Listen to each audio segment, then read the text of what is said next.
Ak sa hrudná chrbtica nehýbe, telo si pohybu kradne inde. V minulom videu sme hovorili o hrbení sa pri sedení. Dnes ideme ďalej. Keď tu sa nič nedeje, krk a driek preberajú prácu za hrudnú chrbticu. Hrudná chrbtica má prirodzene 12 stavcov. Má sa otáčať, predkláňať, ale aj zakláňať. Po rokoch sedenia takmer nič z toho nerobí. A telo? Telo si pomôže samo. Či už driekovým stavcom, alebo krkom. A tam sa potom objaví bolesť. A čo s tým vieme spraviť? Tu je riešenie. Prvý cvik, extenzia cez roller.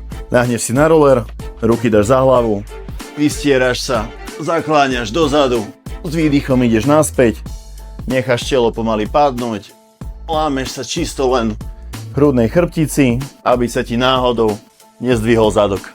Druhý cvik, rotácia v kľaku. Kľakneš si na pravé koleno, pravé rameno máš na stene, ľavá noha je vpredu, chrbát vystretý, rotuješ hlavne v hrudnej chrbtici, snažíš sa to čo najmenej kompenzovať driekom, 8 opakovať na jednu stranu, 8 na druhú. Tretí cvik, rotácia v hrudnej chrbtici.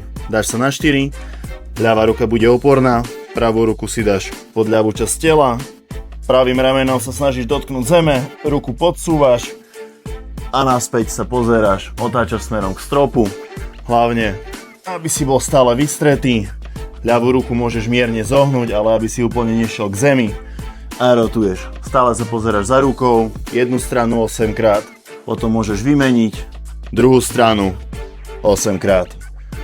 Ak máš roller, kľudne ho pridaj, dáš si ho medzi ľavú ruku, ľavú nohu, pravú ruku položíš na roller, lakeť vystrieš, rameno podsadíš a ideš cez roller pekne a aj hore. Ale pamätaj, mobilita je len prvý krok. Ak hrudnú chrbticu odomkneš, ešte ju musíš naučiť tú pozíciu držať. A práve preto